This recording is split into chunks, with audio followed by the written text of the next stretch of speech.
ছিল না। ছেঁড়া বলের ভেতর কাপড় ঢুকিয়ে প্র্যাকটিস করতো ছেলেটা।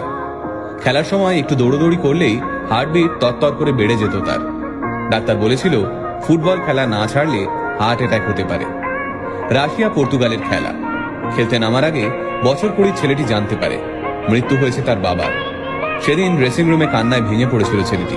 তবে পরে ওই ম্যাচেই ম্যান অব দ্য ম্যাচ হয় সে।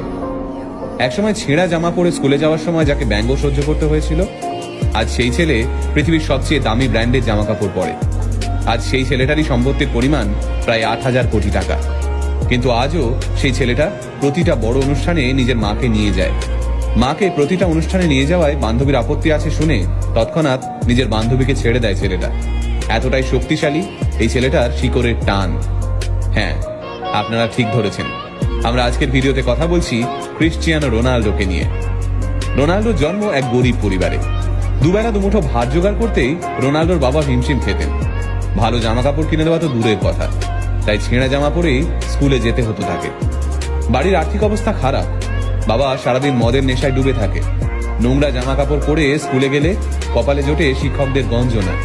তাই কয়েকটা পয়সার জন্য খুব ছোট থেকেই সাফাই কর্মীর কাজ করতে থাকেন রোনাল্ডো। অবশ্য সমস্ত গঞ্জনা, অবহেলা এবং বঞ্চনার বদলা তিনি তুলতেন ফুটবল মাঠে। ফুটবলের শট মেরে নিজের থেকে বয়সে বড় ছেলেদের ড্রিবল করে মাঝমাঠ থেকে ফ্রি কিক মেরে তিনি চমকে দিতেন সবাইকে। এমনিতে রোগা লিকলিকে চেহারার এক ছেলে, কিন্তু মাঠে নামলেই যেন তার উপর ভর করত এক দানবীয় শক্তি। বাবা ছিলেন স্থানীয় এক ক্লাবের বল বয়, তাই সেই ক্লাবের কর্তারা 12 বছরের রোনাল্ডোকে সুযোগ দেন এই ক্লাবে। কিন্তু সে সময় অন্যান্য ছেলেদের থেকে তাকে প্রায়ই শুনতে হতো, এই দেখ ভিখিরি বল বয়ের ছেলে খেলছে। একদিন মেজাজ হারিয়ে রোনাল্ডো সেই ছেলেদের সঙ্গে হাতাহাতিতে জড়িয়ে পড়েন। ফলে ক্লাব থেকে তাড়িয়ে দেওয়া হয় রোনাল্ডোকে। আবার পাড়ার রাস্তার মধ্যেই বয়সে বড় ছেলেদের সঙ্গে সকাল থেকে বিকেল পর্যন্ত চলতে থাকে প্র্যাকটিস। একদিন রাস্তায় এইভাবেই ফুটবল খেলার সময় তিনি নজরে পড়েন পর্তুগালের ক্রীড়া মন্ত্রণালয়ের এক সদস্যের।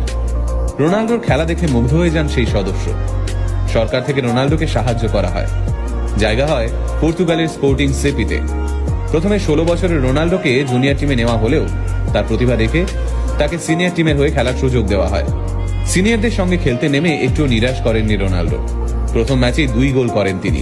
তখনই 16 বছর বয়সী এই বাচ্চা ছেলের পারফরমেন্স দেখে তাকে দলে নেওয়ার জন্য ঝাঁপিয়ে পড়ে লিভারপুল,